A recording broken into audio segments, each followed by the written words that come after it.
Hi guys and welcome back to the channel Deepak Yadav education. Welcome to the today's top news discussion. तो guys आज की तारीख से जितने भी इंपॉर्टेंट न्यूज़ आर्टिकल्स बनेंगे उन सभी न्यूज़ आर्टिकल्स को हम लोग यहाँ पर डिटेल में डिस्कस करेंगे और ये वीडियो आपको यूपीएससी और स्टेट पीएससी दोनों में बहुत ज़्यादा हेल्प करेगा।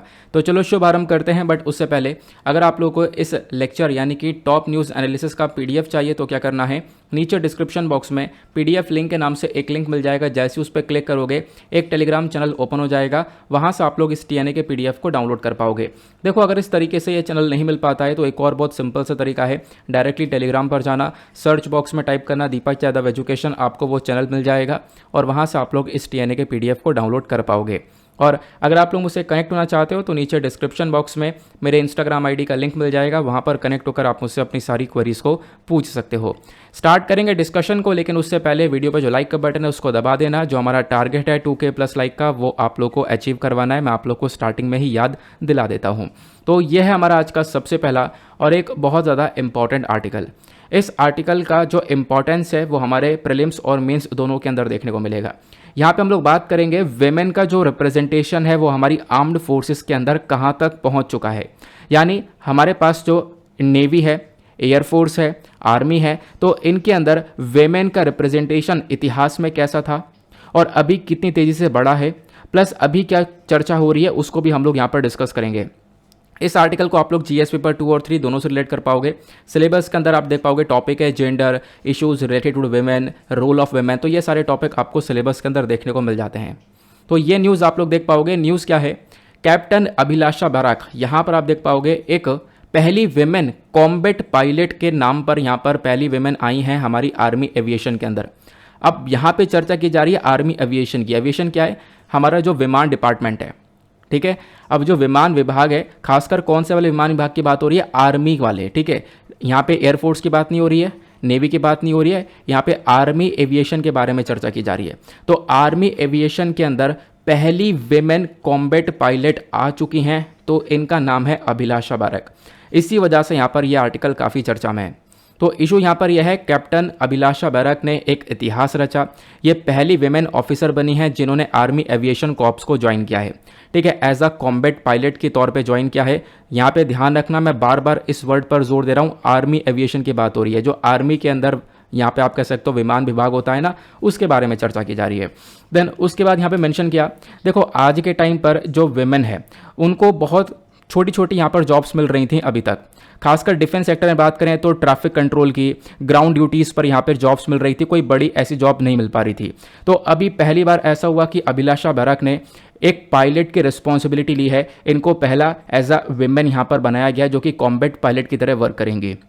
कैप्टन बैराक को यहाँ पर आप कह सकते हो असाइन किया गया है ध्रुव एडवांस लाइट हेलीकॉप्टर के लिए, क्योंकि आर्मी एविएशन के अंदर अलग अलग हेलीकॉप्टर्स का यूज़ होता है, मैं आपको वो भी बताऊंगा आगे।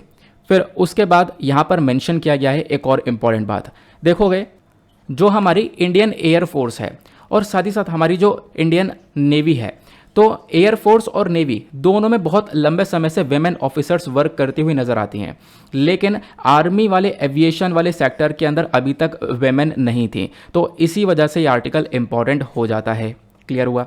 आगे आते हैं। अब ये आर्मी एविएशन कॉर्प्स है क्या, थोड़ा सा हम लोग इसके बारे में जानते हैं। सबसे पहले आप देख पाओगे आर्मी एविएशन कॉर्प बेसिकली हमारे इंडियन आर्मी का ही एक छोटा सा यूनिट है, एक छोटा सा कंपोनेंट है, जिसको बनाया गया था 1 नवंबर 1986 में। अब 1986 में सबसे पहली बार इस आर्मी एविएशन कॉर्प को बनाया गया और उसी के साथ में क्या होता है कि कुछ टाइम बाद श्रीलंका के अंदर सिविल वॉर चल रहा था, यानी कि गृह युद्ध चल रहा था।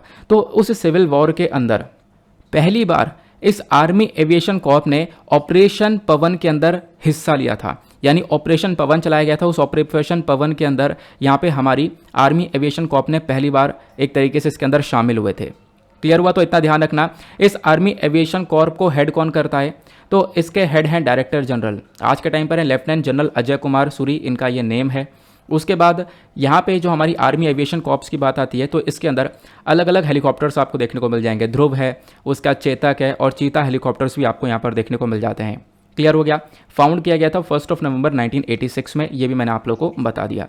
अब यहाँ पर आप लोग देख पाओगे ऑपरेशन पवन, यहाँ पर ये देखने को मिलता है ये ऑपरेशन यहाँ पे लॉन्च किया गया था ताकि हम लोग क्या कर सकें, जो जाफना वाला एरिया है, मान लो ये श्रीलंका का मैप है तो श्रीलंका में जो ऊपर वाला साइड है जाफना वाला एरिया, उसको कैप्चर किया जा सके लिट्टे ग्रुप से। क्योंकि आपको पता होगा, मैं आपको थोड़ी सी डिटेलिंग दे रहा हूँ इस ऑपरेशन पवन के बारे में ताकि आप थोड़ी बहुत बातें ध्यान रखो, क्योंकि अगर मैं ऊपर ऊपर से बता दूंगा तो काम ऐसे ही निकल जाएगा, तो ज़्यादा कुछ क्लियर हो नहीं पाएगा। ऑपरेशन पवन में क्या हुआ था, श्रीलंका में जो सिविल वॉर चल रहा था, श्रीलंका में जो सिविल वॉर चला तो उस समय पर एक साइड में लिट्टे ग्रुप था, ठीक है, उस लिट्टे ग्रुप का चीफ आपको यहाँ पर ये देखने को मिलेंगे प्रभाकर, ठीक है। दूसरी तरफ यहाँ पर श्रीलंका की सरकार यानी कि उनकी गवर्नमेंट थी। लिट्टे ग्रुप की फुल फॉर्म है liberation tigers of Tamil Eelam. अब इनकी मांग थी कि भाई यहाँ पर एक हिस्सा हम लोग को चाहिए, ठीक है। ये लोग लड़ रहे थे एक खुद के होमलैंड के लिए, इनको एक अलग से हिस्सा चाहिए था श्रीलंका के अंदर। तो इसी चक्कर में यहाँ पर गृह युद्ध काफ़ी तगड़ा चल रहा था। तो इस गृह युद्ध को रोकने के लिए इंडिया ने यहाँ पर इसके अंदर पार्टिसिपेट किया, इंडियन फोर्सेस ने इसके अंदर पार्टिसिपेट किया और भारत सरकार ने यहाँ पर श्रीलंका सरकार को यहाँ पर सपोर्ट किया। तो श्रीलंका सरकार को यहाँ पर सपोर्ट मिला था। उस समय पर राजीव गांधी जी सरकार थी, आप लोग यहाँ पर देख पाओगे। और राजीव गांधी जी का जो असैसिनेशन हुआ था, उनका मर्डर हुआ था, उसके पीछे का भी यही एक कारण था। आपको याद होगा, मैंने कुछ दिन पहले ही कवर किया है, जो लिट्टे ग्रुप का लीडर है प्रभाकर, इसने यहाँ पर इस पूरी प्लानिंग को करने के बाद में राजीव गांधी जी को मरवा दिया था। क्लियर हुआ? ये मैंने अलग से कुछ एडिशनल इन्फॉर्मेशन इसके अंदर ऐड थी, वो मैंने आपको बता दी है। तो जो हमारी आर्मी एविएशन कॉर्प है, ये सबसे पहली बार 1986 में आई और 1987 में ऑपरेशन पवन चला दिया, ठीक है। अगले साल यहाँ पर वर्किंग में लग गई। उसके बाद जो आर्मी एविएशन कॉर्प है, इसके अंदर अलग अलग आपको हेलीकॉप्टर्स देखने को मिलेंगे, मैंने आपको बता दिया। इस हेलीकॉप्टर्स का मेन काम क्या है कि देखो, जो हाई ऑल्टीट्यूड एरियाज़ हैं, यानी कि बहुत सारी जगह बहुत ऊँचे स्तर पर स्थित हैं। अब जब वो ऊँचे स्तर पर स्थित है, वहाँ पर कोई ऑपरेशन चलाना है, या फिर आप कह सकते हो किसी ऑपरेशन के दौरान कोई हमारा जो जवान है वो इंजर हुए हैं, ठीक है, या फिर उनको एक तरीके से कहीं ना कहीं चोट लगी है या फिर कोई हेल्थ इमरजेंसी आई है, तो वहाँ पर ये आराम से काम किया जा सकता है। वहाँ से आप कह सकते हो एक आराम से इवैक्यूएशन किया जा सकता है, उन लोगों को निकाला जा सकता है। प्लस यहाँ पे जो चॉपर्स हैं इस एविएशन कॉर्प के अंदर, ये और भी काम कर सकते हैं, जैसे कि रिसर्च करना हुआ, रेस्क्यू ऑपरेशन चलाना हुआ, कोई एसेंशियल सामान लोड करना हुआ, तो ये सारे काम भी यहाँ पर एविएशन कॉर्प ये कर लेता है। तो ये सारे यहाँ पर वर्किंग देखने को मिल जाएगी आर्मी एविएशन कॉर्प की। तो इतना आपको समझ में आया। और इसी कॉर्प के अंदर अभी एक नई वेमेन, फर्स्ट वेमेन को ऐड कर दिया गया, ये भी आपको समझ में आ गया। अब बात करते हैं कि जो वेमेन का रिप्रेजेंटेशन है हमारे मिलिट्री के अंदर या आर्म्ड फोर्सेस के अंदर, वो किस प्रकार से देखने को मिल रहा है, इसका इतिहास क्या है। इतिहास की जब आप बात करोगे तो हमारी आर्मी, एयरफोर्स और नेवी तीनों के अंदर वेमेन को हम लोग बहुत पहले से शामिल करते हैं। वेमेन यहाँ पर वर्क करती हैं, लेकिन वेमेन को वर्क करने के लिए जो अलाउ किया गया था वो सिर्फ और सिर्फ एसएससी कैटेगरी के अंदर। एसएससी मतलब है शॉर्ट सर्विस कमीशन, यानी थोड़े समय तक वेमेन वो सर्व कर पाएंगी, यानी कुछ साल के लिए सर्व कर लिया, उसके बाद में रिटायरमेंट हो जाएगा। तो बेसिकली यहाँ पर इन ऑफिसर्स को हमने इस शॉर्ट सर्विस कमीशन के तहत यहाँ पे हमने अपनी फोर्सेस के अंदर शामिल करना स्टार्ट किया 1992 में।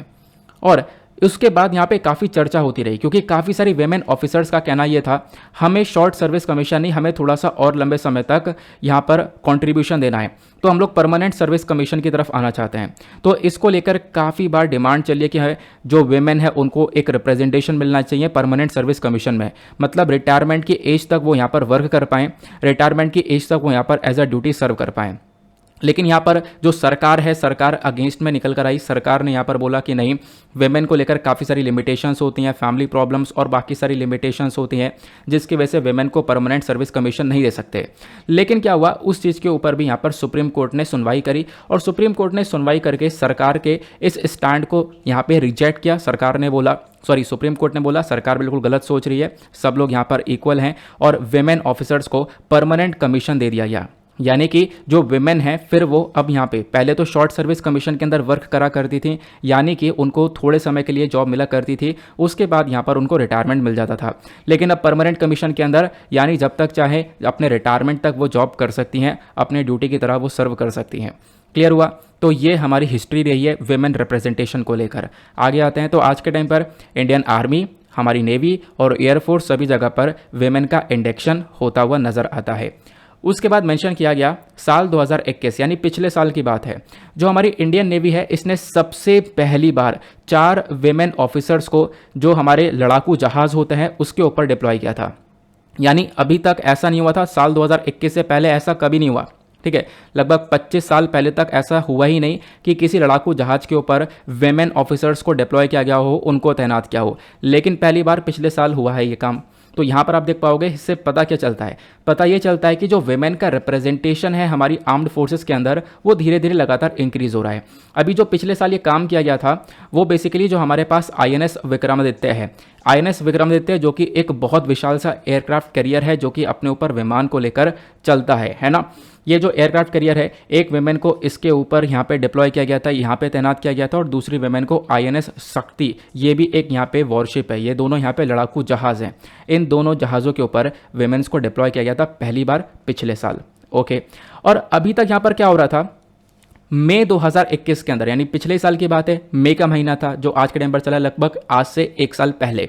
तो पिछले साल क्या हुआ, आर्मी ने जो वेमेन का फर्स्ट बैच था उसको भी शामिल किया मिलिट्री पुलिस के अंदर में। उससे पहले ये हो रहा था कि जो वेमेन्स हैं उनको ये अलाउ नहीं किया गया कि वो लड़ाई वाले, यानी कि आप कह सकते हो जैसे हमारी जो ये पूरा का पूरा आर्म्ड फोर्सेस है इसके अंदर अलग अलग जॉब्स हैं, अलग अलग जॉब्स आपको पता है। जैसे एक तो यहाँ पर हथियार लेके लड़ने वाली जॉब है, ठीक है, हमारी जो आर्म्ड फोर्सेस करती हैं, तो वो वाली जॉब्स अभी तक यहाँ पे अलाउ नहीं करी गई हैं वेमेन को, ये आप देख पाओगे। उसके ऊपर भी चर्चा चल रही है कि जो कॉम्बैट आर्म्स हैं यानी कि लड़ाकू वाली जो काफ़ी सारी जॉब्स हैं वो भी यहाँ पर वेमेन को दी जाएँ। क्लियर हो गया। फिर उसके बाद में यहाँ पे पता चलता है कि जो वेमेन का रिप्रेजेंटेशन है वो लगातार इंक्रीज हो रहा है। किस प्रकार से, लगभग हम लोग देख पा रहे हैं पिछले 6 साल के अंदर काफ़ी तेज़ी से बढ़ोतरी देखने को मिली है। 9118 वेमेन जो है आज के टाइम पर सर्व कर रही हैं आर्मी, नेवी और एयरफोर्स में, जबकि पहला ये जो डेटा है वो बहुत कम हुआ करता था। तो आज 9000 से भी ज़्यादा वेमेन्स जो है इन एयरफोर्सेस के अंदर सर्व कर रही हैं।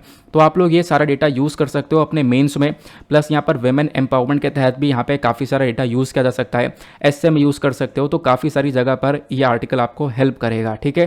क्लियर हुआ, आगे आते हैं। अब देखो इसका इंपॉर्टेंस क्या होगा, मतलब आप ये भी तो सोचोगे कि मान लो हमने आर्म्ड फोर्सेस के अंदर अभी तक जो मेन है वो वर्क कर रहे थे, अगर हम लोग वेमेन को इंक्लूड कर देंगे तो इसका इंपॉर्टेंस, इसका बेनिफिट क्या होगा। सबसे पहला बेनिफिट यहाँ पर होगा कि भाई देखो अगर दोनों जेंडर यहाँ पर आ जाएंगे तो इससे हमारी जो मिलिट्री है वो और ज़्यादा स्ट्रांग हो जाएगी। दूसरा, यहाँ पर उस मिलिट्री की इफेक्टिवनेस बढ़ जाएगी और अच्छे से यहाँ पर काम हो पाएगा। तीसरा, यहाँ पर आप देख पाओगे पहले एक तरीके से विमेन को इसमें लाया जाता था, विमेन को यहाँ पर ये जॉब्स दी जाती थी, बाद में देना बंद कर दिया था। लेकिन तो यहाँ पर हम लोग क्या कर रहे हैं, विमेन को इन जॉब्स के अंदर लेकर आ रहे हैं और बेसिकली इनको कॉम्बैट जॉब्स भी दी जा सकती है अगर थोड़ी सी हम लोग ट्रेनिंग वगैरह प्रोवाइड करवाते हैं। अब दुनिया भर में क्या सिनेरियो चल रहा है उसको देखते हैं। देखो यहाँ पे सबसे पहले कौन से देश में शुरुआत होती है, हालांकि सभी देशों के अंदर विमेन को ये आर्म्ड फोर्सेस के अंदर सर्विस देने के लिए अलाउ इतना नहीं किया जाता था। सबसे पहला स्टेप अमेरिका ने उठाया। अमेरिका मिलिट्री ने साल 2013 के अंदर विमेन ऑफिशियल्स को एलिजिबल कर दिया कि वो कॉम्बैट पोजीशंस यानी कि जो लड़ाई वाली जॉब्स हैं यहाँ पर इसके अंदर वो यहाँ पर होल्ड कर सकती हैं। उसके बाद साल 2018 के अंदर यूके ने भी क्या किया, अपनी मिलिट्री के ऊपर से जो ये वेमेन सर्विंग के ऊपर बैन लगा रखा था कॉम्बैट रूल्स के ऊपर, यानी वही जैसे मैंने आपको बताया थोड़ा यहाँ पे फाइटिंग वाली जो जॉब्स होती हैं, तो बेसिकली वहाँ से भी क्या हुआ, उस बैन को हटा दिया गया। तो यहीं से क्या होता है, एक रास्ता खुलता है और काफ़ी सारी जो कंट्रीज़ हैं वो इस प्रकार से काम करती हुई चलती हैं और इंडिया ने भी ये काम किया है। क्लियर हुआ। आई होप आपको एक पूरी तरह से क्लैरिटी मिल चुकी है इस पूरे आर्टिकल को लेकर और काफ़ी सारी जगह पर ये हेल्प करेगा जैसे मैंने आपको बताया। और ऐसे यहाँ पर काफ़ी सारे और भी आर्टिकल डिस्कस करेंगे हम लोग। जैसे मैंने आपको बोला है डिस्कशन आज का बहुत इंपॉर्टेंट होगा और आप देख पा रहे होंगे चीज़ें थोड़ी सी यहाँ पर PPT वगैरह अलग से क्रिएट करी है, थोड़ा सा टाइम लगा है लेकिन डेफिनेटली आपको एक अच्छा डेटा मिलने वाला है। आगे बढ़ते हैं अगले आर्टिकल पर। जो नेक्स्ट आर्टिकल है ये भी काफ़ी ज़्यादा इंपॉर्टेंट होने वाला है हमारे एग्जामिनेशन के पॉइंट ऑफ व्यू से। इस आर्टिकल को आप लोग GS पेपर 2 इंटरनेशनल रिलेशन से रिलेट कर पाओगे। थोड़ा सा वेट करना, इसके अगला वाला आर्टिकल और भी इंटरेस्टिंग है। वहाँ पे हम लोग डिस्कस करेंगे चाइना और ताइवान की हिस्ट्री, इतिहास कि भाई कैसे यहाँ पर यह ताइवान अलग हुआ, वो भी मैं आपको बताऊँगा। काफ़ी कुछ आज यहाँ पे डिस्कस करने के लिए है। तो जो आर्टिकल 2 है इसके अंदर मेंशन किया जा रहा है इंडिया जापान के रिलेशंस के बारे में। ये चर्चा में क्यों है उससे पहले जान लो GS पेपर 2 के अंदर ये सारे टॉपिक हमारे UPSC ने दे रखे हैं, तो इन टॉपिक से इस आर्टिकल को रिलेट कर पाओगे। इंडिया जापान दोनों ने मिलकर अग्री कर लिया है, दोनों ने बोला है कि हम आपस में बायलैटरल सिक्योरिटी को और डिफेंस कोऑपरेशन को बढ़ाएंगे, यानी दोनों कंट्रीज़ के रिलेशंस को दो पर्सपेक्टिव से यहाँ पे बायलैटरल सिक्योरिटी और डिफेंस कोऑपरेशन के मामले में बढ़ाया जाएगा। खासकर डिफेंस मैन्युफैक्चरिंग में भी यहाँ पर क्या होगा, रिलेशंस को और ज़्यादा मजबूत करते हुए नजर आएंगे। ये ऐसा यहाँ पर दोनों कंट्रीज़ ने आपस में अग्री किया। अब इसको मैं डिटेल से बताऊँगा आखिरकार क्या क्या हुआ है। सबसे पहले लोकेशन देखते हैं। यहाँ पे आप देख पाओगे ये पूरा वर्ल्ड मैप हुआ, ये हमारा महान भारत हुआ।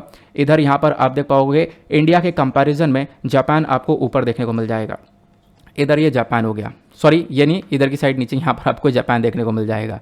क्लियर हुआ? ये यहाँ पर सर्कल गोला गलत बना दिया है। यहाँ पे बेसिकली जो कोरल आइलैंड है ना, कोरल आइलैंड वाला यहाँ पर एरिया है, उसको भी यहाँ पे सर्कल कर दिया है। ठीक है, तो बेसिकली यहाँ पर ये लोकेशन आपको देखने को मिल जाएगा जापान का।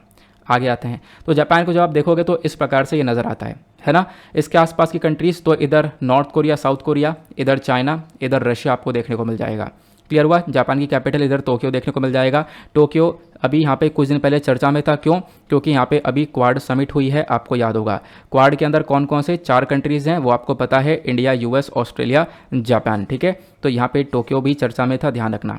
आगे आते हैं, अभी यहाँ पर इंडिया के पीएम, यहाँ पे उसके साथ साथ आप देख पाओगे जो जापान के पीएम है फुमियो किशिदा, तो इनके बीच में ये काफ़ी सारी डिस्कशन हुई है। ये थोड़ी पुरानी पिक्चर है, यहाँ पर ये शिंजो अबे साहब हैं, ये पुराना पिक्चर है। अभी बात करते हैं जो भी मीटिंग हुई है, इस मीटिंग के अंदर इंडिया जापान ने जो अग्रीमेंट किया है कि हाँ हम लोग किन किन चीज़ों के ऊपर कॉपरेशन करेंगे, उसको लेकर एक एक पॉइंट करके डिस्कशन करते हुए चलेंगे हम लोग। पहला पॉइंट, यहाँ पे दोनों कंट्रीज़ ने मिलकर डिसाइड किया है कि साथ में मिलकर काम करेंगे, और यहाँ पे जो 5 ट्रिलियन येन है, येन मतलब जो जापान की करेंसी है, 5 ट्रिलियन येन का इन्वेस्टमेंट इंडिया के अंदर किया जाएगा आने वाले 5 सालों के अंदर। तो जापान हमारे देश में काफ़ी सारा इन्वेस्टमेंट लेकर आने वाला है। दूसरा, भारत ने यहाँ पर हाईलाइट किया है कुछ स्टेप्स को। यहाँ पर ये बोला गया कि हम लोग गति शक्ति जो प्रोग्राम चला रहे हैं, ठीक है, गति शक्ति इनिशिएटिव के अंदर जापान का एक बहुत बड़ा सपोर्ट हम लोग को मिलेगा। और हम लोगों ने यहाँ पर जापान से बोला भी है कि जो जापानीज़ कंपनीज़ हैं वो इंडिया में आएँ और इंडिया के अंदर अपना इन्वेस्टमेंट करें। फिर उसके बाद में दोनों कंट्रीज़ ने बोला है कि मुंबई अहमदाबाद हाई स्पीड जो रेल प्रोजेक्ट है, इसके ऊपर भी जो जापान है वो पूरी तरह से हमारे साथ में कोऑपरेट कर रहा है। इस पूरे प्रोजेक्ट को यहाँ पर जापान लगा रहा है। ठीक है, तो आप लोग देख पाओगे यहाँ पे भी जो जापान है उसका पैसा आ रहा है, उसको हम लोगों ने वेलकम किया, जो भी लोन हम लोगों को इस प्रोजेक्ट के लिए मिल रहा है, और वो सब जापान यहाँ पे इन्वेस्टमेंट कर रहा है। अब पहला पॉइंट यहाँ पे और डिटेल से समझने के लिए है, ये तो सारी बातें आपने समझ ली होंगी, रेल प्रोजेक्ट क्या है और ये पैसा हम लोग इन्वेस्टमेंट के तौर पर ले रहे हैं, वो सारी बात आपको समझ में आ गई होंगी। लेकिन यहाँ पे एक टर्म आया गति शक्ति। गति शक्ति क्या है, थोड़ा सा इसके बारे में आपको बताता हूँ। गति शक्ति में यहाँ पर इंडिया का मेजर फोकस है कि हम लोग जो रोड की कैपेसिटी है उसको बढ़ा देंगे। काफ़ी सारी रोड्स हमारे पास होंगी, और यहाँ पे जो कार्गो कैपेसिटी है, सामान को ले जाना लाना, वो यहाँ पे बढ़ जाएगी। प्लस उसके बाद नए लगभग 200 नए एयरपोर्ट्स, हेलीपोर्ट्स, उसके बाद एरोड्रोम वगैरह बनाए जाएंगे। ठीक है, और उसके बाद यहाँ बताया गया जो नेटवर्क है, ट्रांसमिशन नेटवर्क, वो काफ़ी हद तक बढ़ाने वाले हैं। रिन्यूएबल एनर्जी के ऊपर हम लोग काम करने वाले हैं। 4G कनेक्टिविटी को हम लोग यहाँ पे प्रोवाइड करवाएंगे। ये सारा गति शक्ति मास्टर प्लान के अंदर आता है। ठीक है, यहाँ पे काफ़ी सारा इंफ्रास्ट्रक्चर डेवलपमेंट के ऊपर हम लोग काम करने वाले हैं, जैसा मैंने आपको सारी बातें बताई हैं। तो इसी गति शक्ति मास्टर प्लान को इम्प्लीमेंट करने के लिए जापान को हमने जोर दिया कि जापान आए और हमारे साथ मिलकर काम करे, और जापान अपनी कंपनीज़ का इन्वेस्टमेंट इंडिया के अंदर भी लेकर आए। इतना डिस्कशन हुआ। उसके बाद में दोनों कंट्रीज़ ने मिलकर अग्री किया कि हम लोग कोलैबोरेशन करेंगे प्राइवेट सेक्टर्स के अंदर, दोनों साइड से प्राइवेट सेक्टर के अंदर कोलैबोरेशन किया जाएगा, खासकर किस चीज़ पर, कम्युनिकेशन टेक्नोलॉजीज़ के ऊपर। तो कम्युनिकेशन टेक्नोलॉजी के ऊपर दोनों कंट्री मिलकर काम करेंगी। प्लस भारत ने जापानीज़ कंपनीज़ को अप्रिशिएट किया है, इनकी तारीफ भी करी, इनको यहाँ पर आप कह सकते हो अप्रिशिएशन देते देते यहाँ पर बोला कि देखो इनका इन्वेस्टमेंट इंडिया के अंदर काफ़ी बड़ा है। इनफैक्ट बहुत सारा इन्वेस्टमेंट जापानीज़ कंपनीज आज के टाइम पर करती हैं, है ना। लगभग बताया गया कि 24 जापानीज़ कंपनीज है जिन्होंने सक्सेसफुली यहाँ पर प्रोडक्शन लिंक्ड इंसेंटिव स्कीम के अंदर अप्लाई कर रखा है। भारत सरकार आपको पता होगा PLI स्कीम चलाती है, प्रोडक्शन लिंक्ड इंसेंटिव स्कीम, यानी कोई कंपनी इंडिया के अंदर है, वो अगर प्रोडक्शन करेगी, इस चीज़ का प्रोडक्शन करना है, तो भारत सरकार उसके बदले में उसको, उस इंडस्ट्री को इंसेंटिव्स वगैरह प्रोवाइड करवाएगी। ठीक है, इंसेंटिव्स यहाँ पे डायरेक्टली कुछ अमाउंट वगैरह दिया जाता है। तो आज के टाइम पर ये स्कीम के अंदर बहुत सारी भारत की इंडस्ट्रीज़ देखने को मिल जाती हैं। तो आज के टाइम पर जापान की भी बहुत सारी इंडस्ट्रीज़ हैं जो कि इस प्रोडक्शन लिंक्ड इंसेंटिव स्कीम के अंदर काम कर रही हैं, भारत सरकार इनको इंसेंटिव देती है। ठीक है, इसके लिए मतलब सक्सेसफुली इन्होंने अप्लाई कर रखा है। फिर उसके बाद दोनों कंट्रीज़ ने मिलकर अग्री किया कि हम लोग क्लीन एनर्जी के ऊपर काम करेंगे। क्लीन एनर्जी एक बहुत इंपॉर्टेंट टॉपिक बन चुका है, यानी कि हम लोग यहाँ पे काम करने वाले हैं कि पोल्यूशन को किस तरीके से कम किया जाए। उसके बाद ग्रीन हाइड्रोजन के ऊपर काम किया जाएगा, यानी दोनों कंट्रीज मिलकर ग्रीन हाइड्रोजन को बनाएंगी। आपको पता है ग्रीन हाइड्रोजन क्या होता है, वाटर के अंदर हम लोग इलेक्ट्रोलिसिस करते हैं, यानी कि वाटर के अंदर एक बिजली का यूज़ करने के बाद होता क्या है, यहाँ पर बिजली का जब हम लोग यूज़ करेंगे तो पानी को हम लोग स्प्लिट यानी तोड़ देंगे 2 भागों में, यहाँ से ऑक्सीजन और हाइड्रोजन मिल जाएगा। तो इसी हाइड्रोजन को हम लोग सेफली स्टोर करके और इसका यूज़ कर सकते हैं अलग अलग जगह पर। इलेक्ट्रिसिटी को जनरेट करने के लिए, पावर के लिए हाइड्रोजन का इस्तेमाल किया जा सकता है। अब इसको ग्रीन हाइड्रोजन इसलिए बोलते हैं क्योंकि यहाँ पे जो इलेक्ट्रिसिटी का इस्तेमाल हो रहा है पानी को स्प्लिट करने के लिए, वो इलेक्ट्रिसिटी बेसिकली यहाँ पर रिन्यूएबल एनर्जी है, यानी सोलर के माध्यम से, यानी कि सन के माध्यम से या फिर विंड के माध्यम से हम लोग को एनर्जी मिल रही है। इसी वजह से इसको हम लोग ग्रीन एनर्जी या फिर ग्रीन हाइड्रोजन बोलते हैं। तो इसके ऊपर दोनों कंट्रीज़ मिलकर कोऑपरेट करेंगी, ऐसा यहाँ पर इन दोनों के बीच में एग्री किया गया। साथ में स्पेसिफाइड स्किल्ड वर्कर्स प्रोग्राम को यहाँ पर दोनों कंट्रीज़ लॉन्च करने वाली हैं और यहाँ पे बेसिकली लोगों को जो वर्कर्स हैं उनके स्किल्स के ऊपर काम किया जाएगा। उसके साथ साथ यहाँ पे बोला गया India Japan act east forum, ठीक है, इसके ऊपर भी फोकस दिया गया है। यहाँ पे मेजरली फोकस है कि जो जापान है, जापान हमारे लिए यहाँ पर काफ़ी इंपॉर्टेंट बन जाता है। और ख़ासकर यहाँ पर एक बात ये भी है, ये जो जापान एक्ट ईस्ट फोरम है ये कहीं ना कहीं यहाँ पर काफ़ी मददगार हमारे लिए रहेगा ताकि हम लोग इंडिया के नॉर्थ ईस्टर्न रीजन को डेवलप कर सकें। इसका मतलब क्या समझाता हूँ, ये आपको इंडिया का मैप, अगेन यहाँ पे हमारा महान भारत देखने को मिलेगा, इधर आपको ये नॉर्थ ईस्टर्न स्टेट्स देखने को मिलेंगे। टोटल यहाँ पर ये 8 नॉर्थ ईस्टर्न स्टेट्स हैं, अरुणाचल प्रदेश, असम, मेघालय, नागालैंड, मणिपुर, मिजोरम, त्रिपुरा और सिक्किम, ये 8 स्टेट्स आपको देखने को मिल जाएंगे। अब इधर पूरा का पूरा ये इंडिया का हिस्सा है। अब इंडिया इस पूरे नॉर्थ ईस्टर्न स्टेट को कैसे कनेक्ट करता है, तो यहाँ पर एक चिकन नेक का रास्ता है, इसको हम लोग सिलीगुड़ी कॉरिडोर के नाम से भी जानते हैं। इतना समझ में आया। अब यहाँ पे बोला गया कि देखो, जो यहाँ पे जब आप लोग वर्ल्ड मैप देखोगे, एक सेकंड मैंने वर्ल्ड मैप लगा रखा है ना, तो वहाँ पर थोड़ा सा और अच्छे से समझ में आ जाएगा। वहाँ पे चलते हैं, एक सेकंड। हाँ, यहाँ पे हम लोगों ने देखा नॉर्थ ईस्टर्न स्टेट्स को हम लोगों ने सही से कवर कर लिया है, तो ये वाला हिस्सा हुआ। और कल के मैंने द हिंदू के वीडियो में भी बताया था आपको, ये जो हिस्सा है हमारे लिए बहुत इंपॉर्टेंट है ना। अब इस हिस्से की वजह से क्या होता है, हम लोग इतनी दुनिया से कनेक्टेड हैं। ये हमारा ईस्टर्न साइड है, तो इस वाले ईस्टर्न साइड से मतलब ईस्टर्न वर्ल्ड से हम लोग कनेक्ट तो हैं, इंडिया कनेक्ट तो है, लेकिन वो सिर्फ और सिर्फ नॉर्थ ईस्टर्न वाले हिस्से की साइड से। तो यहाँ पर इंडिया और जो Japan, India Japan act forum है, ये कहीं ना कहीं मदद करेगा कि हम लोग नॉर्थ ईस्टर्न वाले रीजन को भी थोड़ा सा ज़्यादा डेवलप कर सकें, इसको थोड़ा सा ज़्यादा और ज़्यादा यहाँ पे विकास कर सकें। ओके, अब उसके बाद इंडिया और जापान के बीच में रिसेंट टाइम में क्या क्या डेवलपमेंट्स हुए हैं, क्या क्या यहाँ पे इन्होंने एग्रीमेंट्स किए हैं, वो मैं आपको बताऊंगा। हालांकि यहाँ पे थोड़ा सा ये रेड कलर से हाईलाइट हो चुका है, मुझे लग रहा है थोड़ा बहुत आपको दिख नहीं रहा होगा, तो इसको सही कर दूंगा, डोंट वरी, ठीक है। अभी यहाँ पर जो इन्फॉर्मेशन उसको हम डिस्कस करते हैं। मार्च 2022 की बात है, जो जापान के प्राइम मिनिस्टर हैं वो यहाँ पर अभी मतलब 2 महीने पहले ही यहाँ पर इंडिया की विजिट पर आए थे। ये रहे फुमियो किशिदा, ये भारत के विजिट पर आए, और भारत के विजिट पर आने के बाद में 14वां इंडिया जापान एनुअल समिट हुआ दोनों कंट्रीज़ के बीच में। अब इस समिट के बीच में काफ़ी सारी बातें ऑलरेडी हो चुकी थी, है ना। तो ये अब मतलब ये बताया जा रहा है कि हाल ही में इंडिया जापान के बीच में कौन कौन से एग्रीमेंट्स हुए हैं। एक एग्रीमेंट ये हुआ, कौन कौन से डेवलपमेंट हुआ है, फिर उसके बाद एक और स्टेप उठाया गया है। इससे पहले क्या हुआ कि भारत के जो प्राइम मिनिस्टर हैं उन्होंने वीडियो कॉन्फ्रेंस के माध्यम से एक पार्क का उद्घाटन किया है, एक गार्डन का उद्घाटन किया है जिसका नाम है Zen garden केजन academy. Zen garden केजन academy जो कि अहमदाबाद मैनेजमेंट एसोसिएशन गुजरात के अंदर है, इसका उद्घाटन यहाँ पर हमारे पीएम ने किया है। ये इस प्रकार से आपको पार्क देखने को मिल जाएगा, ठीक है। इसको नाम दिया गया जापानीज ज़ेन गार्डन केजन अकेडमी। तो यहाँ पर एक और डेवलपमेंट हुआ है इन दोनों कंट्रीज़ को लेकर। फिर उससे पहले इंडिया, जापान, ऑस्ट्रेलिया, इन तीनों देशों ने मिलकर सप्लाई चेन रेजिलियंस इनिशिएटिव को लॉन्च किया है।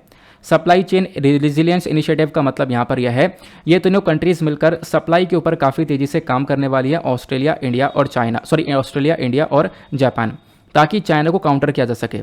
क्योंकि चाइना की जो है बहुत सारी इलीगल एक्टिविटीज़ देखने को मिलती है इंडो पैसिफिक रीजन के अंदर। ये इंडियन ओशियन हुआ, ये पैसिफिक ओशियन हुआ, इसी को हम लोग इंडो पैसिफिक रीजन बोलते हैं। क्लियर हुआ, इतना समझ में आया। फिर उसके बाद में यहाँ पर साल 2020 में भी भारत और जापान दोनों ने मिलकर लॉजिस्टिक्स एग्रीमेंट को साइन किया था। यानी काफ़ी सारे एग्रीमेंट ऑलरेडी साइन हो चुके हैं। 2020 में हम लोगों ने काफ़ी सारे डेवलपमेंट्स किए आपस में साथ मिलकर। फिर उसके बाद में 2021 में काफ़ी बार बातचीत हुई है। फिर 2022 के अंदर भी काफ़ी बार बातचीत हुई है। यहाँ पे आप लोग देख पा रहे होंगे कि इंडिया जापान के दोनों के रिलेशंस बहुत ज़्यादा अच्छे, बहुत ज़्यादा मजबूत हैं। और हाल ही में क्या हुआ है कि जो हमारे एक्सटर्नल अफेयर मिनिस्टर हैं एस जयशंकर साहब, उन्होंने खुद भी स्टेटमेंट दिया है कि भारत के रिलेशन बांग्लादेश, भूटान और म्यांमार, इन सब के साथ काफ़ी अच्छे हैं। एक ट्रस्ट बिल्डिंग रिलेशंस है जहाँ पे हम लोग विश्वास करते हैं, और इनके साथ साथ जापान के रिलेशंस भी काफ़ी अच्छे हैं। तो जापान ऑब्वियसली हमारे लिए एक इंपॉर्टेंट कंट्री बनती है। साल 2014 में इंडिया जापान दोनों ने मिलकर अपने रिलेशंस को स्पेशल स्ट्रेटेजिक ग्लोबल पार्टनरशिप की तरफ बढ़ाया, ठीक है। फिर उसके बाद में इंडिया जापान के बीच में साल 2011 के अंदर एक एग्रीमेंट होता है, कॉम्प्रहेंसिव इकोनॉमिक पार्टनरशिप एग्रीमेंट, जहाँ पे दोनों कंट्रीज़ मिलकर फोकस करते हैं कि हम लोग व्यापार को बढ़ावा देंगे। व्यापार पर जो एक्स्ट्रा ड्यूटीज़ चार्जेस लगाए जा रहे हैं उनको हटाया जाएगा, ताकि व्यापार इन दोनों कंट्रीज़ के बीच में बढ़ पाए। और उसके बाद यहाँ पर क्या हुआ, इंडिया जापान के बीच में व्यापार काफ़ी ज़्यादा बढ़ा। फिर उसके बाद एक और इम्पॉर्टेंट बात है, ये बात बहुत ध्यान से याद रखना ठीक है, सारी इन्फॉर्मेशन आपको पीडीएफ में मिल जाएगी। पीडीएफ आप मेरे टेलीग्राम से डाउनलोड कर सकते हो। ठीक है, तो इंडिया और जापान के बीच में बहुत सारे एक्सरसाइजेस यानी बहुत सारे अभ्यास होते हैं। कौन कौन से होते हैं? तो काफ़ी सारे बायलैटरल एक्सरसाइज हैं। एक का नाम है जिमेक्स। ठीक है, जिमेक्स यहाँ पे दोनों कंट्रीज़ की नेवी के बीच में होता है। फिर दोनों कंट्रीज़ की एयरफोर्स के बीच में सेन्यू मैत्री, दोनों कंट्रीज़ की आर्मी के बीच में धर्म गार्डियन रिसेंटली भी हुआ था, आपको ध्यान रखना है। बाकी यहाँ पर इंडिया, जापान, ऑस्ट्रेलिया और साथ ही साथ यूएस, इन चारों कंट्रीज़ के बीच में एक मालाबार एक्सरसाइज भी होती है। मतलब यहाँ पर भी इंडिया और जापान का पार्टिसिपेशन है। वैसे इंडिया और जापान दोनों आपस में जो बायलैटरल अभ्यास करते हैं वो 3 प्रकार के हैं। दोनों की नेवी के बीच में जिमेक्स, दोनों की एयरफोर्स के बीच में सेन्यू मैत्री और दोनों की आर्मी के बीच में धर्म गार्डियन, आपको ध्यान रखना है। बाकी और कौन कौन से देशों के साथ भारत कौन कौन सी एक्सरसाइज करता है, पूरी लिस्ट मैंने आपको प्रोवाइड करवा दी है। ऑस्ट्रेलिया के साथ में जैसे कि एक्स ऑस्ट्रा हिंद, एक्स ओसिंदेक्स, ठीक है, मतलब एक्सरसाइज, एक्स मतलब एक्स लिखा हुआ है एक्सरसाइज। उसके बाद इजिप्ट वगैरह, इनके साथ में क्या क्या एक्सरसाइज होती है। ठीक है, तो ये पूरा का पूरा डेटा मैंने आप लोग को दे दिया है, किन किन देशों के साथ में भारत कौन कौन सी एक्सरसाइज को कंडक्ट करता है। इस डेटा को अपने पास ज़रूर रख लेना, इसी वजह से बोला हूँ पीडीएफ आपके लिए इंपॉर्टेंट है। सबसे पहले अगर हम लोग देखें तो यहाँ पर जापान के बारे में अगर हम लोग ने चर्चा करी है, तो जापान के साथ में यहाँ पे इंडिया कौन कौन सी एक्सरसाइज कंडक्ट करता है, धर्म गार्डियन, जिमेक्स और सेन्यू मैत्री। ठीक है, ये ध्यान रखना। आगे आते हैं। अब उसके बाद अच्छा एक पॉइंट और रह गया है। एक पॉइंट क्या रह गया है मैं आपको बताता हूँ। फिर उसके बाद यहाँ पे रिलेशंस आप देख पाओगे किस प्रकार से मजबूती से चल रहे हैं। साथ ही साथ आज के टाइम पर इंडिया और जापान दोनों ही आइटर के मेंबर हैं। आइटर क्या है? यह है international thermo nuclear experimental reactor. यानी कि आपको पता होगा ये बेसिकली हम लोग न्यूक्लियर फ्यूजन का जो प्रोसेस है, यानी कि जो सूर्य के अंदर, सन के अंदर जो एनर्जी जनरेट हो रही है, उस एनर्जी को हम लोग पृथ्वी पर जनरेट कर रहे हैं। ठीक है, ताकि उससे हम लोग काफ़ी सारा डेवलपमेंट कर सकें। यहाँ पे कुछ अलग प्रोसेस होता है, मैंने आपको काफ़ी बार पढ़ा रखा है। अभी मैं इसको ही बताने लगूंगा तो काफ़ी लंबे समय लग जाएगा। बस मैं आपको आइटर के बारे में बताना चाहता हूँ, ध्यान रखना, इंपॉर्टेंट है। आइटर का एस्टेब्लिशमेंट किया गया था 1985 में। ये एक बहुत बड़ा सा टोकोमक देखने को मिलेगा। ये बहुत बड़ा सा इस प्रकार से टोकोमक है जिसके अंदर यहाँ पर ये न्यूक्लियर फ्यूजन किया जाएगा। ये आपको फ्रांस के अंदर लोकेटेड देखने को मिल जाएगा। दुनिया का सबसे बड़ा टोकोमक है। तो क्वेश्चन बने दुनिया का सबसे बड़ा टोकोमक, तो वो इंटरनेशनल थर्मोन्यूक्लियर रिएक्टर है। इसमें इंडिया, जापान और इंडिया के जापान के साथ साथ और भी देश हैं। और कौन कौन से देश हैं नीचे कमेंट सेक्शन में आप लोग बता सकते हो। चलो अच्छे से क्लियर हो गया ये भी। आगे आते हैं, मज़ा आ रहा है ना। नेक्स्ट आर्टिकल पर आते हैं। अगला आर्टिकल और भी इंटरेस्टिंग होने वाला है। यहाँ पे काफ़ी सारी इंपॉर्टेंट बातें हैं। यूएस ताइवान के रिलेशंस के बारे में हम लोग चर्चा करेंगे। अब इस आर्टिकल को जीएस पेपर 2 से रिलेट कर पाओगे। सिलेबस के अंदर India and it's neighbourhoods, effects of policies, politics of countries on India's interest, ये टॉपिक आपके सिलेबस के अंदर एज इट इज़ यूपीएससी ने मेंशन कर रखा है। डिस्कस करते हैं what is the issue. Issue क्या है?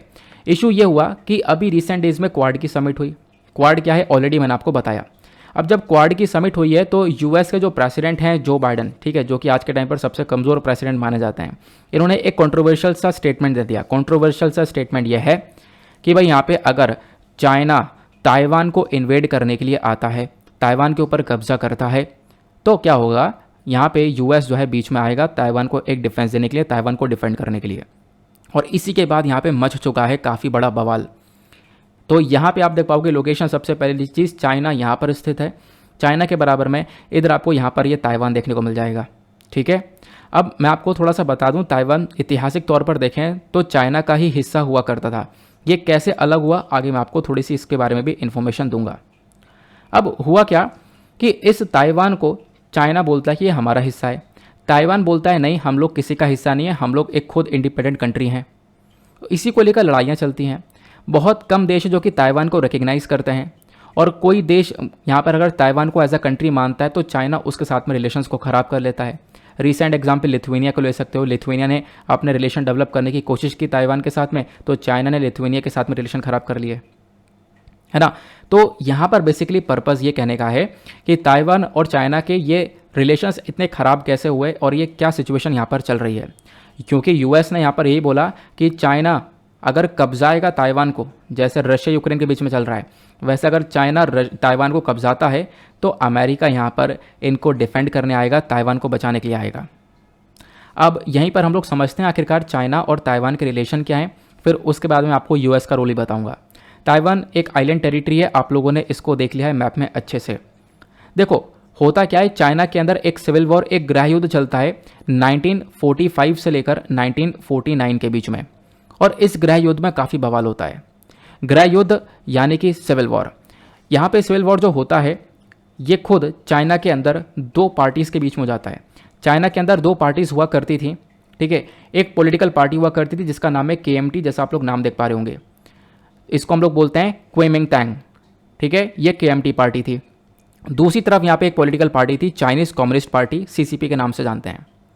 अब इस वाली पार्टी KMT पार्टी को लीड कर रहे थे चियांग काई शेक, और इस वाली पार्टी को लीड किया जा रहा था माओ जेडोंग के थ्रू, और इस वाली पार्टी को US सपोर्ट दे रहा था, और यहाँ पे माओ जेडोंग के खिलाफ यहाँ पे US खड़ा था, लेकिन यहाँ पे USSR माओ जेडोंग को सपोर्ट करता था। क्लियर हुआ। अब यहाँ पे ये दो साइड थी चाइना के अंदर में, लेकिन राज कौन कर रहा था? इस सिविल वॉर से पहले, यानी कि जो मैंने आपको तारीख बताई है 1945 से लेकर 1949 से पहले, बहुत लंबे समय तक चियांग काई शेक का शासन रहा चाइना के अंदर। बहुत लंबे समय तक यहाँ पर चाइना के अंदर चियांग काई शेक ने शासन किया।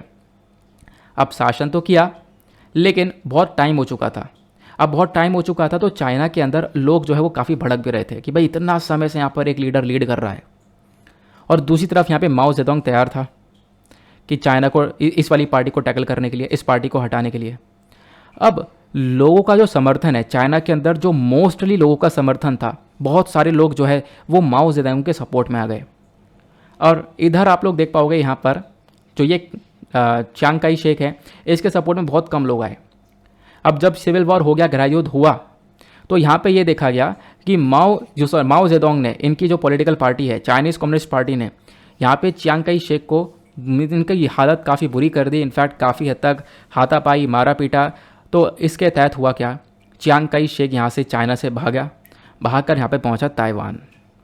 अब ताइवान यहाँ पर ये चियांग काई शेक पहुँचा, तब से आप लोग यहाँ पर देख पाओगे ताइवान को अलग से यहाँ पर लीड कर रहा है। कहीं ना कहीं आप देख पाओगे ताइवान चाइना दोनों में काफ़ी सारी सिमिलैरिटीज़ है, क्योंकि पता है, ऑब्वियस सी बात है, ताइवान चाइना का ही पार्ट हुआ करता था। बट दिक्कत यहाँ पर यह है कि ताइवान अब अपने आप को अलग मानता है। तो उस सिविल वॉर के थ्रू ही यहाँ पर जब गृहयुद्ध चला ना, तो उसी के बाद यहाँ पर ये आप देख पाओगे सिचुएशन बेकार हो रही थी। उससे पहले यहाँ पर वर्ल्ड वॉर 2 का भी एक बहुत बड़ा रोल देखने को मिल रहा था, ठीक है। बीच में यहाँ पर एक बार ताइवान छीन गया था चाइना से, ठीक है। जापान ने यहाँ पर, इसमें एक और इतिहास का रोल है, 1895 के आसपास की बात है, जापान ने यहाँ पर कब्जा लिया था। इनफैक्ट जापान इतना ताकतवर था कि जापान ने पूरे साउथ कोरिया को, यानी कि नॉर्थ कोरिया और साउथ कोरिया सबको यहाँ पे कब्जा लिया था। ताइवान को कब्जा लिया था। इधर यहाँ पर चाइना का कुछ हिस्सा था, इसको कब्जा लिया था। यहीं पर एक और मैसेकर कर दिया था, नाइंकिंग करके, एक मुझे याद नहीं आ रहा नाम, एक मैसेकर, एक हत्याकांड कर दिया था, जो कि दुनिया का सबसे खतरनाक मैसेकर माना जाता है। बहुत बुरी तरह से जापान ने यहाँ पर हत्याकांड किया था चाइना के अंदर। तो वो सब कुछ हो रहा था, तो ताइवान बीच में अलग हुआ था। लेकिन वर्ल्ड वॉर 2 के बाद में जब जापान की हालत ख़राब हो गई, वर्ल्ड वॉर 2 में ही तो पता है ना, जो चाइना, US, UK ये सब एक साइड थे, है ना, और इधर जापान अलग था। जापान के ऊपर न्यूक्लियर बॉम्ब गिरा दिए गए, उसके बाद मामला शांत होता है। उसके बाद में यहाँ पर ताइवान के ऊपर वापस से कंट्रोल पाने की कोशिश करता है चाइना, लेकिन यहाँ पर क्या होता है, सिविल वॉर हो जाता है। सिविल वॉर के बाद फिर से सिचुएशन ख़राब हो जाती है। फिर यहाँ पर ताइवान जो है अलग से, आप लोग जब देख रहे हो तब ये सिविल वॉर होता है। तो यहाँ पर सिविल वॉर के तहत मैंने आपको बताया 2 लीडर थे, चियांग काई शेक को हटा दिया जाता है। चियांग काई शेक को यहाँ पर एक तरीके से बहुत ज़्यादा मारा पीटा जाता है, जिसकी वजह से चियांग काई शेक यहाँ पर छोड़कर ताइवान पहुँच जाता है।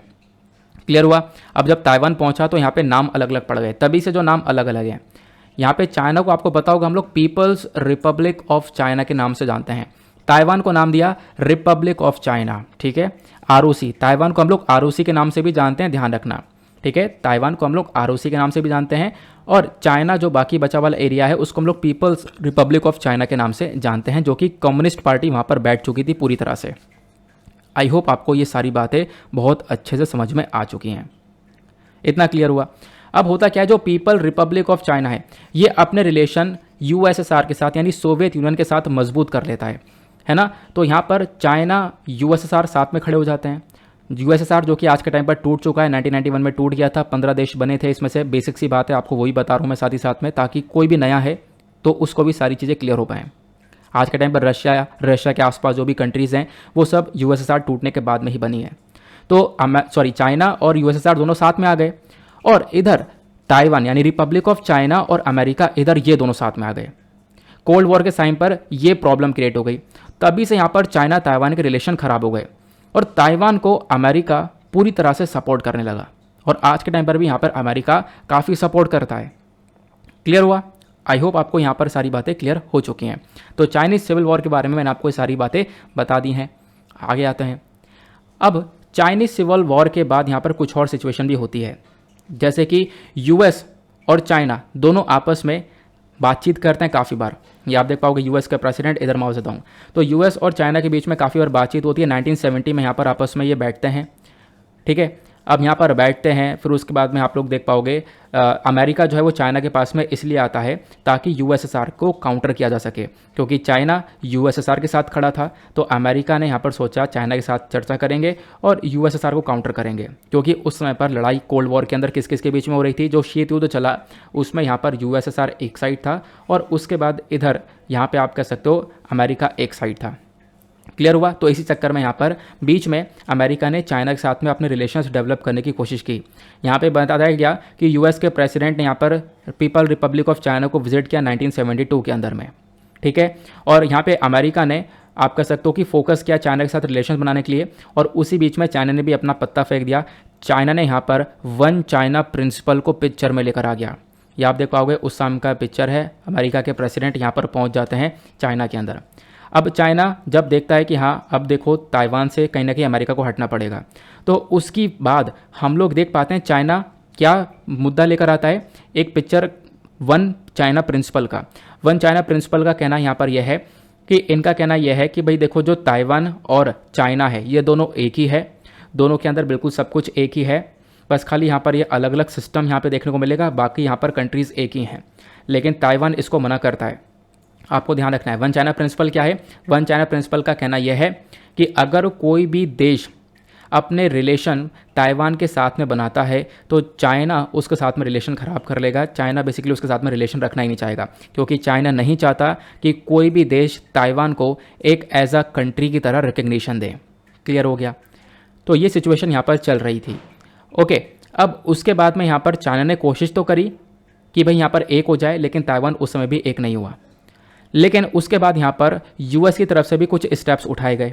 शंघाई कम्युनिक, उसके बाद यहाँ पर अलग अलग ये कम्युनिक आपको देखने को मिलेंगे, जहाँ पर एक तरीके से अलग अलग अनाउंसमेंट हुआ।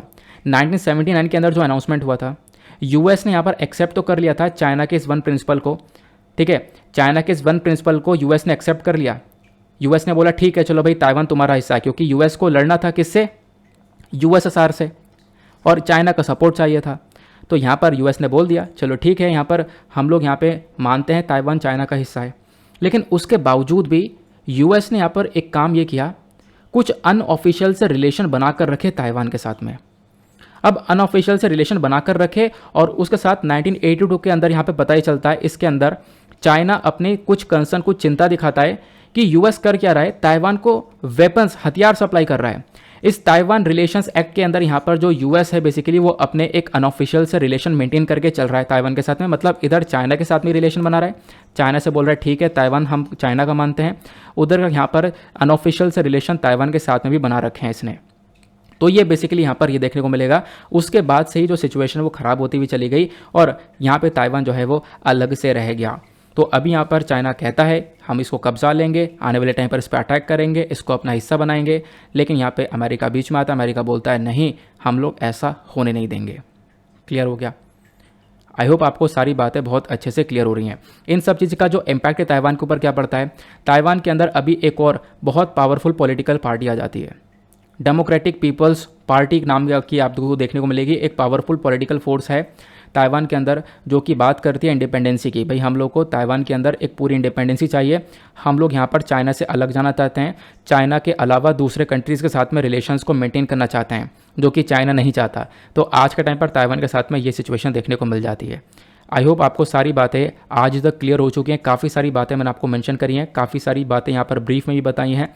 मुझे टाइम मिलता है तो एक और वीडियो मैं करूँगा, बहुत डिटेल में आपको बहुत सारी इन्फॉर्मेशन दे दूँगा। अभी फ़िलहाल इतनी इन्फॉर्मेशन याद रखना जो भी आपको यहाँ पे बता दी गई है। अगले आर्टिकल पर आते हैं।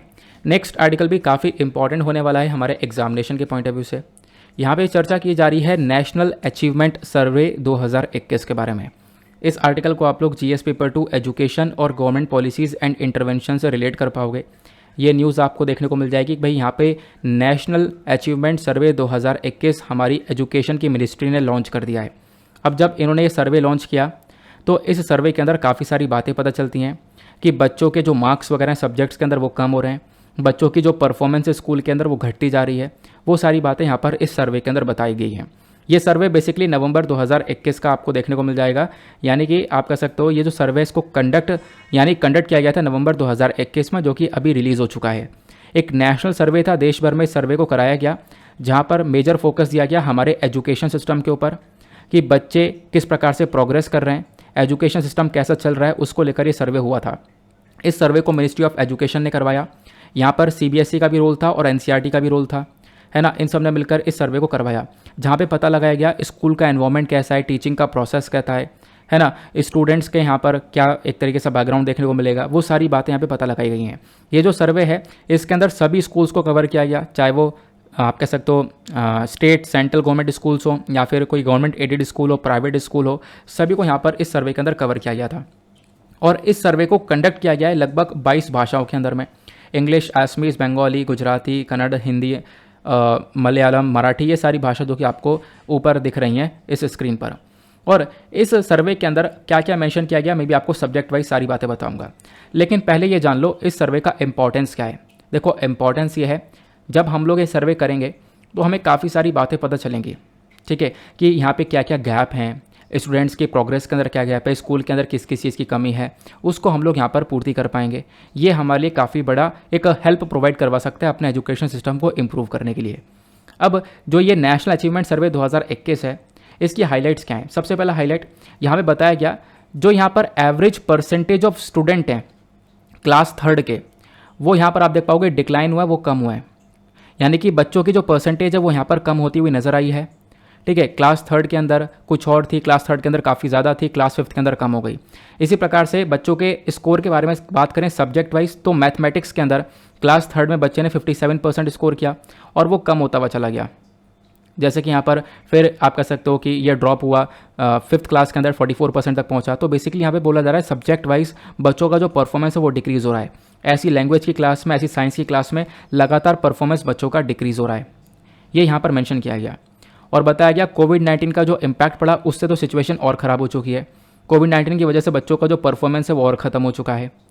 काफ़ी सारे बच्चों से पूछा गया कि भाई यहाँ पे कोविड-19 के टाइम पे आप घर पर रहकर कैसा फील कर रहे थे। कुछ बच्चों ने बोला कि भाई हम लोग बोर फील कर रहे थे, ठीक है, बहुत सारा असाइनमेंट मिला हुआ था, तो 78% बच्चे बोर फील कर रहे थे। बहुत बारे बच्चे 45% को मज़ा आ रहा था घर पर ही। बहुत सारे बच्चों ने यहाँ पर लर्निंग में बहुत सारी प्रॉब्लम्स फेस करी हैं। बहुत सारे बच्चों का कहना यह है कि हम लोग स्कूल में जाते थे तो वहाँ पे हमारी हेल्प हो जाती थी, लेकिन घर पे हमारे पास कोई भी डिजिटल डिवाइस नहीं है, कोई भी मोबाइल फ़ोन नहीं है, उसकी वजह से हमारी कोई हेल्प हो नहीं पाती है ना। तो ये सारी बातें यहाँ पर बताई गई। कोविड का एक और इम्पैक्ट पड़ा है इसके अंदर। फिर जब इस सर्वे को पूरी तरह से इसका निचोड़ निकाला गया तो मैंने आपको बता दिया बच्चों की जो परफॉर्मेंस है वो लगातार घटती हुई आ रही है। फिर यहाँ पर मेंशन किया गया कि अलग अलग सेक्टर में, जैसे कि गाँव और शहर वाले एरिया में क्या परफॉर्मेंस है। तो चाहे वो स्कूल्स रूरल एरियाज़ के अंदर हैं, गांव वाले एरिया में वो सिमिलर सी परफॉर्मेंस है, लेकिन शहर वाले एरिया के अंदर बहुत तेज़ी से परफॉर्मेंस डाउन हो चुकी है। उसके बाद यहाँ पर ये मेंशन करते हैं कि अगर हम लोग ग्रुप वाइज परफॉर्मेंस बात करें तो बेसिकली शेड्यूल ट्राइब्स और अदर बैकवर्ड क्लास की जो कैटेगरीज के स्टूडेंट्स हैं, इनकी परफॉर्मेंस थोड़ी सी कम हुई है as compare to the general category. तो जनरल कैटेगरी बच्चों के मुकाबले में इन स्टूडेंट्स की परफॉर्मेंस थोड़ी सी डाउन रही। उसके बाद में जेंडर वाइज परफॉर्मेंस की बात करें तो लड़कियां हमेशा से आगे हैं। यहाँ पर भी आप देख पाओगे जो गर्ल्स की परफॉर्मेंस है वो यहाँ पर बेटर रही है बॉयज़ से, ऐसा बताया गया। सारे सब्जेक्ट्स के अंदर गर्ल्स की परफॉर्मेंस बेटर रही है, हमारे पूरे कंट्री के लेवल पर भी और स्टेट के लेवल पर भी। फिर उसके बाद और क्या मेंशन किया गया वो मैंने आपको ऑलरेडी बता दिया कि पैंडेमिक का क्या इम्पैक्ट पड़ा। पैंडेमिक के दौरान जब यहाँ पे सिचुएशन काफ़ी ख़राब हुई तो उसके टाइम पर यहाँ पे बच्चों से पूछा गया बच्चे कैसा फील कर रहे हैं। तो मैंने आपको बताया कि कौन कौन से लोग, कितने % बच्चे बर्डन फील कर रहे हैं। 78% बच्चों का कहना है कि यार बहुत सारा बर्डन हो चुका था, बहुत सारा असाइनमेंट मिला था, बहुत सारे बच्चों के पास मोबाइल नहीं था। वो सारी बातें यहाँ पे बताई गई हैं। अब मुद्दा आता है कि जो राज्य हैं यानी कि स्टेट्स हैं, उन्होंने किस प्रकार से परफॉर्मेंस दिया है। तो मेजॉरिटी ऑफ जो स्टेट्स हैं जहाँ पर आप कह सकते हो कि उनका स्कोर बहुत ज़्यादा कम रहा है, तो बेसिकली वो आप देख पाओगे कुछ स्टेट्स केरला, राजस्थान, महाराष्ट्र, पंजाब देखने को मिल जाएंगे। वैसे इन स्टेट्स ने थोड़ा सा परफॉर्म बेटर किया है। दिल्ली का परफॉर्मेंस आप देख पाओगे ये भी थोड़ा सा बेटर है नेशनल एवरेज के कंपैरिजन में। पंजाब का यहाँ पर स्कोर जो है वो भी यहाँ पे आप देख पाओगे सब्जेक्ट्स के अंदर थोड़ा सा हाई देखने को मिल जाएगा। मेजॉरिटी ऑफ जो स्टेट्स हैं जो खासकर यहाँ पर मैंने आपको बताए हैं उनके परफॉर्मेंस थोड़े ठीक ठाक रहे हैं। क्लियर हो गया, वो इन्फॉर्मेशन हम लोग को यहाँ पर मिल चुकी है। उसके बाद में कौन कौन से राज्यों के अंदर जो स्कोर के अंदर एक बहुत बड़ा ड्रॉप आउट देखने को मिला है वो मैंने आपको ऑलरेडी बता दिया है, ये ज़्यादा डिटेल में जाने की आवश्यकता नहीं है। अब एक इंपॉर्टेंट पॉइंट के ऊपर आते हैं, हमारे संविधान के अंदर एजुकेशन को लेकर क्या स्टेटस देखने को मिलता है। पहले हम लोग अगर संवैधानिक प्रोविज़न के बारे में बात करें तो इंडियन कॉन्स्टिट्यूशन में जो पार्ट 4 है, पार्ट 4 है हमारे इंडियन कॉन्स्टिट्यूशन का, प्लस यहाँ पे आर्टिकल 45 है, आर्टिकल 39F है हमारे DPSP का, directive principles of state policy का। वो बेसिकली प्रोविज़न देता है कि भाई यहाँ पर बच्चों के पास में एक एक्सेसिबल एजुकेशन होनी चाहिए। उसी के साथ में हमारे संविधान के अंदर 42nd अमेंडमेंट किया गया हमारे संविधान में 1976 के अंदर, जहाँ पे एजुकेशन को स्टेट लिस्ट से हटाकर कंकरेंट लिस्ट में डाल दिया गया। इसका मतलब आपको पता है हमारे पास 3 लिस्ट हैं, state list, union list, concurrent list. State list के अंदर जो भी सब्जेक्ट होंगे वहाँ पे हमारी राज्य सरकार लॉ बनाएगी, यूनियन लिस्ट के अंदर जो भी सब्जेक्ट होंगे वहाँ पे हमारी जो केंद्र सरकार है वो लॉ बनाएगी, और कंकरेंट लिस्ट के अंदर जो भी सब्जेक्ट आएंगे उसके ऊपर हमारी राज्य सरकार और केंद्र सरकार दोनों मिलकर लॉ बनाएंगे। तो यहाँ पर आप कह सकते हो डिसाइड किया गया 42nd अमेंडमेंट एक्ट के थ्रू कि एजुकेशन को कंकरेंट लिस्ट में डाल दिया गया है, और कंकरेंट लिस्ट में डालने के बाद में स्टेट और यूनियन दोनों आज के टाइम पर इसके ऊपर लॉज बनाते हैं। फिर उसके बाद 86 अमेंडमेंट 2002 में हुआ था, जहाँ पर एजुकेशन को एक एनफोर्सेबल राइट बना दिया गया आर्टिकल 21A के अंदर में।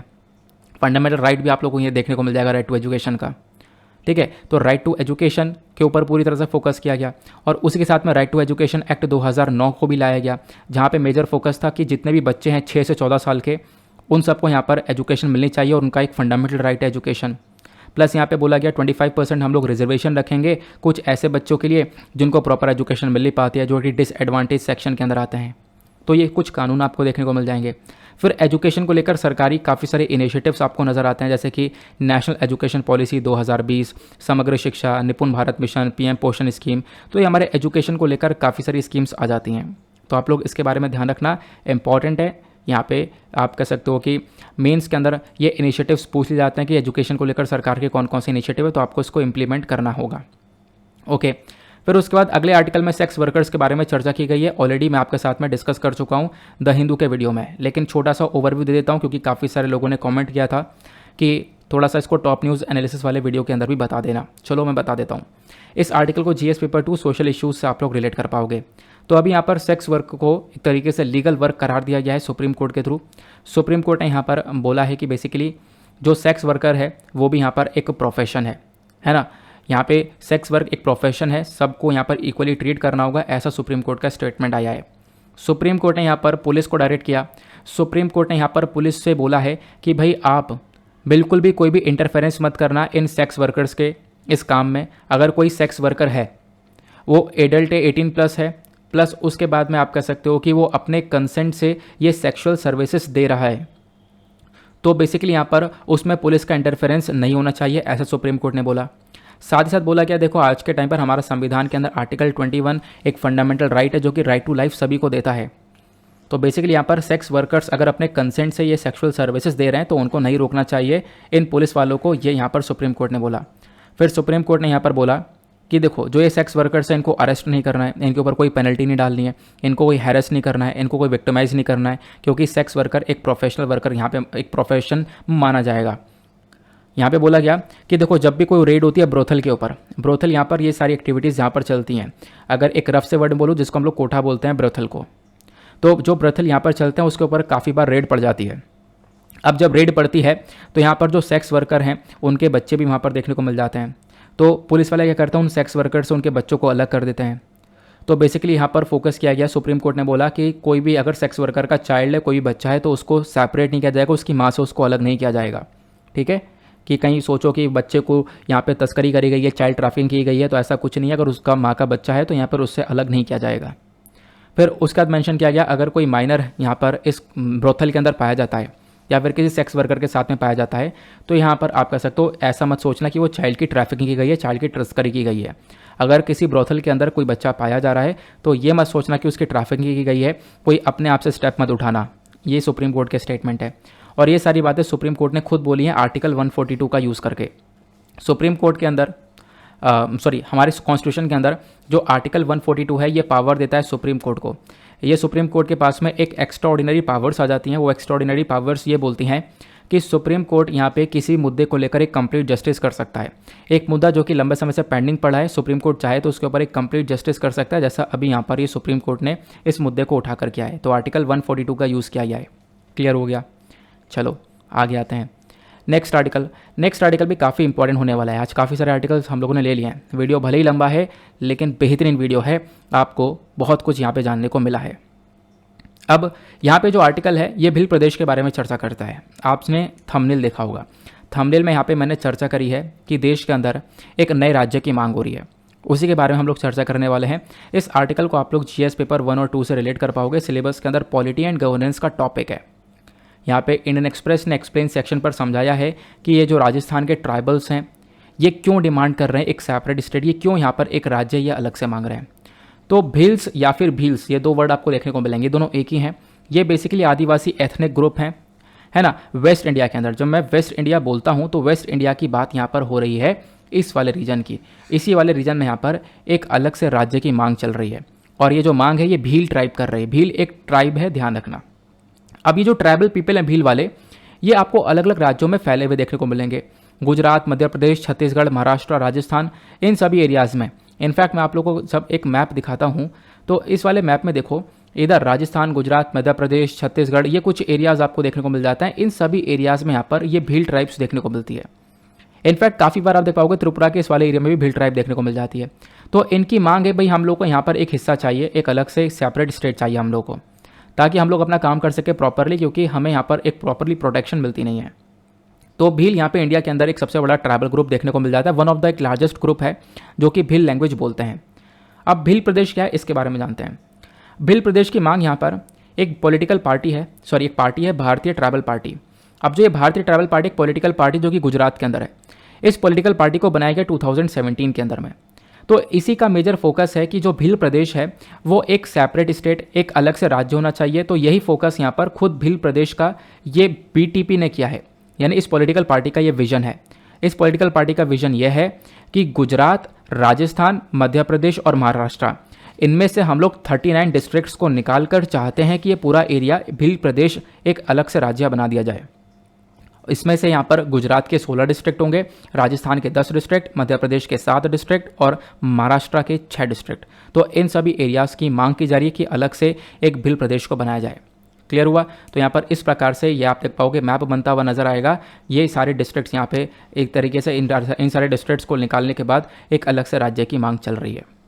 क्लियर हो गया। आगे आते हैं, ये मैंने आपको मैप दिखा दिया ऑलरेडी।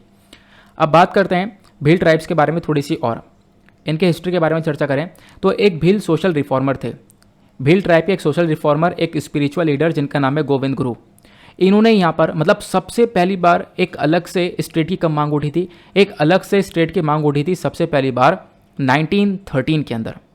ठीक है, अब यहाँ पे आप कह सकते हो गोविंद गुरु जी थे जिन्होंने सबसे पहली बार डिमांड करी थी कि हमें एक सेपरेट स्टेट चाहिए ट्राइबल्स के लिए 1913 में। और ये मांग कब की थी, जब एक मानगढ़ मैसेकर हो गया था। मानगढ़ बेसिकली एक जगह है जो कि राजस्थान गुजरात के बॉर्डर पर आपको देखने को मिल जाते हैं, हिल्स ऑफ मानगढ़, है ना। तो एक हत्याकांड हुआ था और आपको ध्यान रखना है इस हत्याकांड को हम लोग आदिवासी जलियांवाला बाग ही बोलते हैं। आदिवासी जलियांवाला बाग बोलने से मतलब यह है, आपको पता होगा जो जलियांवाला बाग मैसेकर है वो 1919 में हुआ था, है ना। 1919 में जलियांवाला बाग मैसेकर हुआ और इससे यहाँ पर कुछ साल पहले, 6 साल पहले 1913 के अंदर ये मानगढ़ मैसेकर हुआ था, जहाँ पर भील ट्राइब्स को मार दिया गया था, बहुत सारे भील ट्राइब्स को मार दिया गया था। तो इसी वजह से इसको यहाँ पर जलियांवाला बाग से मतलब रिलेट किया जाता है, आदिवासी जलियांवाला बाग भी बोला जाता है।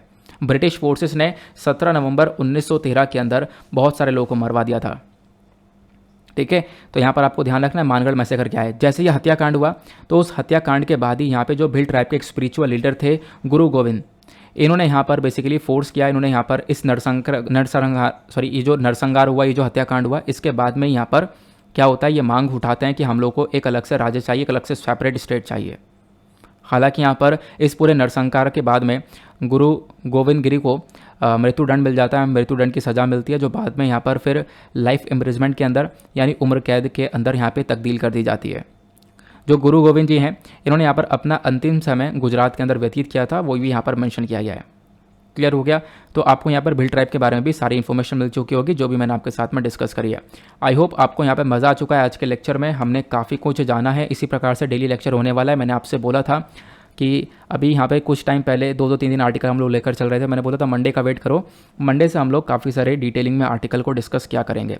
तो आज फाइनली यहाँ पर ये सारे आर्टिकल्स लगा दिए हैं। थोड़ा सा और वेट करो, इस वीडियो को मैं और इतना बेहतरीन बना दूंगा, इसमें और कुछ क्वेश्चंस भी ऐड कर दूंगा, यानी अलग से यहाँ पे जैसे हमारी क्वेश्चन की प्रैक्टिस होती है वो भी ऐड कर दी जाएंगे। थोड़ा सा और टाइम चाहिए मुझे, क्योंकि अभी मैं दूसरी चीज़ पर भी काम कर रहा हूँ तो मुझे वहाँ पे टाइम लग जाता है। हालांकि जैसे तैसे मैंने ये चीज़ मेंटेन करी है तो थोड़ा सा टाइम और मिलेगा, थोड़ा सा टाइम लगेगा। कुछ टाइम बाद मैं यहाँ पर कुछ क्वेश्चंस को भी लगा दूंगा, तो वो आपको काफ़ी हेल्प करेगा। डेली बेसिस पर आप क्वेश्चन जब सॉल्व करोगे उसमें MCQ 1 वर्ड क्वेश्चन सभी प्रकार के क्वेश्चन लगाने की मेरी कोशिश रहेगी। ओके, बस खाली वीडियो को फॉलो करते रहो, सपोर्ट दिखाते रहो, लाइक करते रहो और यहाँ पर अपने दोस्तों के साथ में इस वीडियो को शेयर कर देना। नाउ इसी के साथ करते हैं लेक्चर को समाप्त। मिलते हैं आप लोगों से नेक्स्ट वीडियो में। आज के लिए bye bye, have a nice day, thank you and Jai Hind.